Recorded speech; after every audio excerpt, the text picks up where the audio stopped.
ಕೊತ್ತೂರು ಮಂಜಣ್ಣಗೆ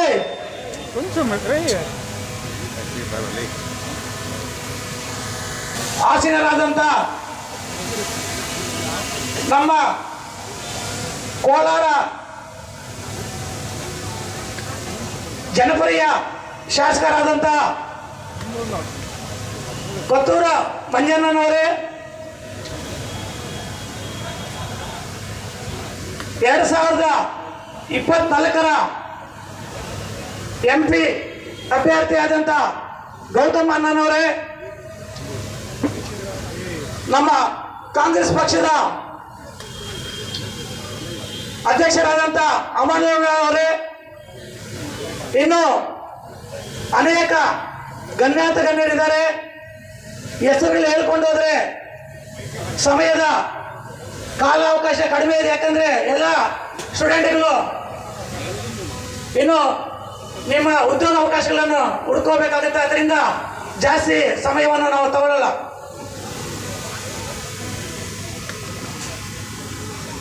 ನಾವು ಈ ಮುಳಬಾಗಲು ಆಂಧ್ರ ಪ್ರದೇಶದ ಗಡಿಭಾಗದಲ್ಲಿದೆ.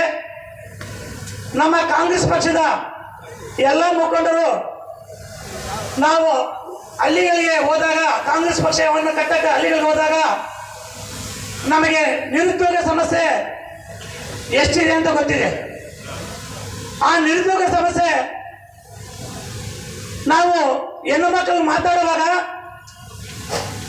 ಹುಡುಗರನ್ನ ಯುವತಿಯರನ್ನ ಮಾತಾಡುವಾಗ ಹಳ್ಳಿಗಳಲ್ಲಿ ಎಷ್ಟು ಮಟ್ಟಿಗೆ ಇದೆ ಅಂತ ಗೊತ್ತಾಗುತ್ತೆ. ಅವರಲ್ಲಿ ಪ್ರತಿಭೆ ಇದೆ. ಆ ಪ್ರತಿಭೆಯನ್ನು ನಾವು ಆಚೆ ತರಬೇಕು. ಈಗ ವಿಲೇಜಲ್ಲೇ ಕೂತ್ಕೊಂಡ್ರೆ ಆ ಪ್ರತಿಭೆಯನ್ನು ನಾವು ಆಚೆ ತರಕ್ಕಾಗಲ್ಲ.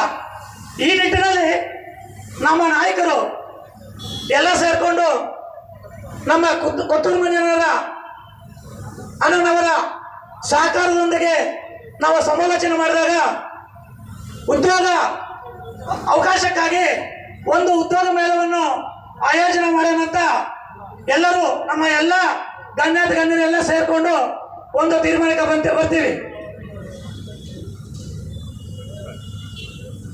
ಯುವತಿಯರು ಕೂಡ, ಯುವತಿಯರು ಕೂಡ ನೀವು ಈ ಬೆಂಗಳೂರಿಗೆ ಹೋಗಿ ಅಲ್ಲೆಲ್ಲ ಎಷ್ಟು ಕಷ್ಟಪಡ್ತೀರ ಅನ್ನೋದು ನಮಗೆಲ್ಲ ತಿಳಿದಿರೋ ವಿಷಯನೇ. ಮುಂದಿನ ದಿನಗಳಲ್ಲಿ ಈ ಉದ್ಯೋಗ ಅವಕಾಶವನ್ನು ಕೊಡಬೇಕಾದ್ರೆ ನಾವು ಶಿಬಿರಗಳನ್ನು ಏರ್ಪಡಿಸಿದ್ರೆ ಇನ್ನೂ ಸ್ವಲ್ಪ ನಿಮಗೆ ಈಸಿ ಆಗುತ್ತೆ. ಟ್ರೈನಿಂಗ್ ಸೆಂಟರ್ಗಳು ಈಗ ನಾವು ಏಕಾಏಕಿ ನಿಮಗೆ ಉದ್ಯೋಗ ಅವಕಾಶಕ್ಕೆ ಕಲ್ಪಿಸೋಕ್ಕೆ ನಾವು ಅವಕಾಶ ಮಾಡಿಕೊಟ್ಟಿದ್ದೀವಿ. ಮುಂದಿನ ದಿನಗಳಲ್ಲಿ ಎಲ್ಲ ರಂಗದಲ್ಲೂ ಶಾರ್ಟ್ ಟೈಮ್ ಶಿಬಿರಗಳನ್ನು ಏರ್ಪಡಿಸಿ ಆ ಶಿಬಿರಗಳ ಮೂಲಕ ನಿಮ್ಮ ಉದ್ಯೋಗ ಅವಕಾಶಗಳನ್ನು ಕಲ್ಪಿಸೋಕ್ಕೆ ಮತ್ತು ಕಂಪನಿಗಳ ಜೊತೆಯಲ್ಲಿ ನಾವು ಒಂದು ಸೇತುವೆಯಾಗಿ, ಕೊಂಡಿಯಾಗಿ ನಾವು ಕೆಲಸ ಮಾಡಬೇಕಂತ ತೀರ್ಮಾನ ಮಾಡಿಕೊಂಡಿದ್ದೀವಿ.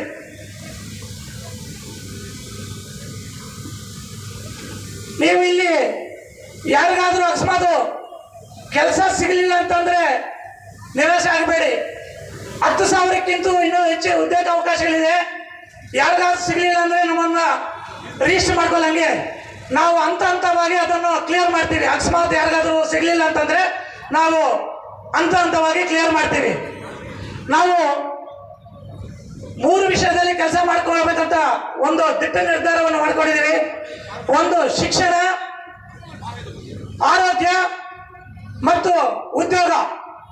ಈ 3 ವಿಷಯದಲ್ಲಿ ಹಂತವಾಗಿ ಇರುವ ಸಮಸ್ಯೆಯನ್ನು ಬಗೆಹರಿಸಿಕೊಡ್ಬೇಕಂತ ಅನ್ಕೊಂಡಿದ್ದೀವಿ. ಯಾಕಂದ್ರೆ ನಮ್ಮ ಮುಳಬಾಗಿಲು ತಾಲೂಕದಲ್ಲಿ ಎಲ್ಲ ಬಡತನ ರೇಖೆಗಿಂತ ಕಡಿಮೆ ಇರೋರು ಮತ್ತು ಮಿಡ್ಲ್ ಕ್ಲಾಸ್, ಮಧ್ಯಮ ವರ್ಗದವರು ಮಾತ್ರ ಇದ್ದಾರೆ. ಅದರಿಂದ ಇದಕ್ಕೆ ನಾವು ಮುಂದಿನ ದಿನಗಳಲ್ಲಿ ಒತ್ತು ಕೊಡ್ತಿದ್ದೀವಿ. ಈಗ ನಾವು ಪ್ರತಿ ತಿಂಗಳು ಒಂದು ದೀರ್ಘ ಸುಮಂಗಲಿ ಭವ ಅಂತ ಹೇಳ್ಬಿಟ್ಟು ಒಂದು ಹೆಣ್ಣು ಮಕ್ಕಳಿಗೆ ಮಡಿಲು ತುಂಬುವ ಕಾರ್ಯಕ್ರಮವನ್ನು ಮಾಡಬೇಕಂತ ಆಯೋಜನೆ ಮಾಡಿದ್ದೀವಿ. ಅದರ ಜೊತೆಗೆ ಪ್ರತಿ 6 ತಿಂಗಳಿಗೊಮ್ಮೆ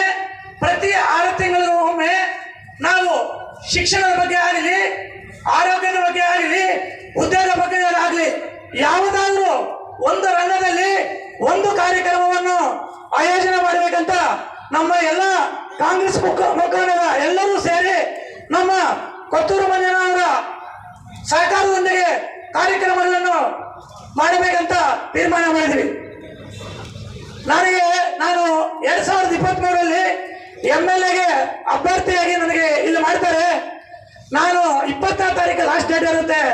19ನೇ ತಾರೀಕು ಮಧ್ಯರಾತ್ರಿಯಲ್ಲಿ 3 ಗಂಟೆಗೆ ನನಗೆ ಹೇಳ್ತಾರೆ, ನೀನು ನಾಳೆ ಬೆಳಗ್ಗೆ 6 ಗಂಟೆಗೆ ಬರಬೇಕು, ನಿಮ್ಮನ್ನು ಅಭ್ಯರ್ಥಿಯಾಗಿ ಮಾಡ್ತೀವಿ ಅಂತ. ಆ ವಿಷಯದಲ್ಲಿ ಇಲ್ಲಿ ಗಣ್ಯರಿದ್ದಾರೆ. ರಾತ್ರಿ 3 ಗಂಟೆಯಲ್ಲಿ ನನ್ನ ಮೇಲೆ ಅಭಿಮಾನ ಇಟ್ಟು 3 ಗಂಟೆಯಲ್ಲಿ ಕರ್ಸ್ಕೊತಾರೆ.